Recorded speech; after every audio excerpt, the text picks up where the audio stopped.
আমাদের নবী সাল্লাল্লাহু আলাইহি ওয়াসাল্লাম তার মেয়ে ফাতিমা রাদিয়াল্লাহু আনহাকে বলছেন, হে ফাতিমা, হে আমার কলিজার টুকরা মেয়ে, হে আমার কলিজার টুকরা মেয়ে, তুমি শোনো, পৃথিবীতে আমার কাছে যা চাওয়ার তুমি চেয়ে নাও, পরকালে আমি তোমার কোনো হেল্প করতে পারছি না। অথচ আমরা জানি নবী সাল্লাল্লাহু আলাইহি ওয়াসাল্লাম সবার জন্য কি করবেন? সুপারিশ করবেন, সেটা অন্য বিষয়। তোমাকে তোমার হিসাব একাই দিতে হবে, নবী সাল্লাল্লাহু আলাইহি ওয়াসাল্লাম বলছেন। একদিন তিনি বাসায় ঢুকলেন, দেখছেন আয়েশা রাদিয়াল্লাহু আনহা কান্নাকাটি করছেন। আয়েশা, আর বলে রাখি, আয়েশা রাদিয়াল্লাহু আনহা সম্পর্কে আমাদের নবীজি বলেছেন, তাকে প্রশ্ন করা হচ্ছে আপনি পৃথিবীতে সবচেয়ে বেশি কাকে ভালোবাসেন? তিনি বলছেন আয়েশাকে। তারপরে কাকে ভালোবাসেন? আবু বকর। তারপর কাকে ভালোবাসেন? ওমর। কথা বুঝতে পারছেন? সেই আয়েশা রাদিয়াল্লাহু আনহা বাসায় কান্নাকাটি করছেন। তিনি বলছেন, কি জন্য কাঁদছো হে আয়েশা? আয়েশা রাদিয়াল্লাহু আনহা বলছেন, জাহান্নামের আযাবের ভয়ে আমি কাঁদছি। কি হবে ইয়া রাসূলুল্লাহ আমাদের শেষ হবে?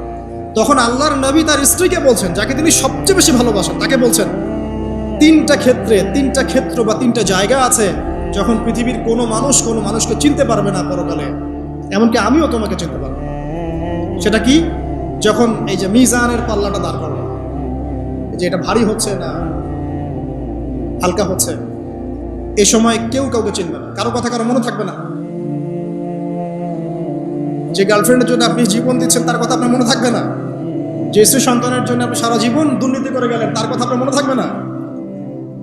এমনকি যে স্ত্রীর কাছে আপনি অনেক প্রেমময় স্বামী, সেও আপনার কথা মনে রাখবে না যখন মিজানের পাল্লাটা উঁচু করা। দুই, যখন আমল নামা ছুড়ে দেওয়া হবে, আমল নামা এভাবে উন্মুক্ত করে ছুড়ে দেওয়া হবে, ইকরা কিতাবাক, তুমি আজকে তোমার কিতাব পড়ো, ওয়া কাফা বিনাফসিকা আল-ইয়াওমা আলাইকা হাসিবা, আজকে তুমি নিজেই তোমার নফসের হিসাব নেওয়ার জন্য যথেষ্ট।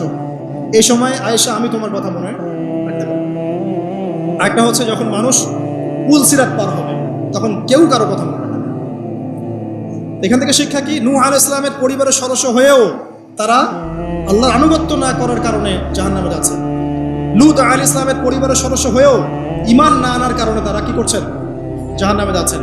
আমাদের শিক্ষা হচ্ছে আমাদের পরিবারগুলোর, যে আমাদের এই বংশ, আমাদের এই যে টাকা পয়সা, স্ট্যাটাস, রং, বাড়ি গাড়ি, পলিটিক্যাল পদ, কোনো কিছুই আমাদেরকে আল্লাহ রাজা